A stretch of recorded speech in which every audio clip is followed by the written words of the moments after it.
Hi ಎಲ್ರಿಗೂ ನಮಸ್ಕಾರ. ಇವತ್ತು ನಾವು ಭಗವದ್ಗೀತೆಯ ಅಧ್ಯಾಯ 1ರಲ್ಲಿನ ಶ್ಲೋಕ 1ರ ಅರ್ಥವನ್ನು ತಿಳಿದುಕೊಳ್ಳೋಣ. ಧರ್ಮಕ್ಷೇತ್ರ ಅನ್ನೋ ಒಂದು ಪದ ತುಂಬ ಮಹತ್ವವಾಗಿದೆ. ಯಾಕಂದರೆ ಅಲ್ಲಿ ಧಾರ್ಮಿಕ ವಿಧಿವಿಧಾನಗಳು ನಡೆಯುವಂಥ ಕ್ಷೇತ್ರ ಆಗಿರುತ್ತೆ.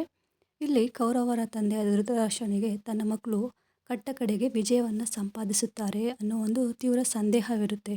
ಯಾಕಂತಂದರೆ ಅವರ ಮಕ್ಕಳ ಬಗ್ಗೆ ಒಂದು ಅನುಮಾನವಂತೂ ಇದ್ದೇ ಇದೆ.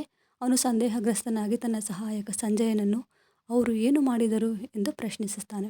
ತನ್ನ ಮಕ್ಕಳು ತಮ್ಮ ಪಾಂಡುವಿನ ಮಕ್ಕಳು ಘನಘೋರ ಸಮರಕ್ಕಾಗಿ ಕುರುಕ್ಷೇತ್ರ ರಣಭೂಮಿಯಲ್ಲಿ ನೆರೆದಿದ್ದರು ಎಂದು ಅವನಿಗೆ ಆಲ್ರೆಡಿ ಗೊತ್ತಾಗಿರುತ್ತೆ. ಆದರೂ ಅವನ ಪ್ರಶ್ನೆ ಸಖತ್ ಇಂಪಾರ್ಟೆಂಟ್ ಆಗಿರುತ್ತೆ. ಅಣ್ಣ ತಮ್ಮಂದಿರ ಮಕ್ಕಳು ನಡುವೆ ರಾಜಿ ಆಗೋದು ಅವನಿಗೆ ಇಷ್ಟ ಇರೋದಿಲ್ಲ. ಅವನು ರಣರಂಗದಲ್ಲಿ ತನ್ನ ಮಕ್ಕಳ ಅದೃಷ್ಟದ ಬಗ್ಗೆ ಖಚಿತವಾಗಿ ತಿಳ್ಕೊಳ್ಳೋದಕ್ಕೆ ತುಂಬ ಪ್ರಯತ್ನ ಪಟ್ಟಿದ್ದ. ವೇದಗಳಲ್ಲಿ ಕುರುಕ್ಷೇತ್ರವನ್ನು ಪವಿತ್ರ ಸ್ಥಳ ಅಥವಾ ಪೂಜಾ ಸ್ಥಳ ಅಂತಲೇ ಹೇಳಿದೆ. ಇಂಥ ಸ್ಥಳನ ನಾವು ಯುದ್ಧದಲ್ಲಿ ಆರಿಸ್ಕೊಂಡಿರೋದ್ರಿಂದ ಆ ಪವಿತ್ರ ಕ್ಷೇತ್ರ ಯುದ್ಧದ ಮೇಲೆ ಯಾವ ಥರ ಪರಿಣಾಮ ಬೀಳುತ್ತೆ ಅಂತ ಧೃತರಾಷ್ಟ್ರನಿಗೆ ಸಖತ್ ಭಯ ಇರುತ್ತೆ.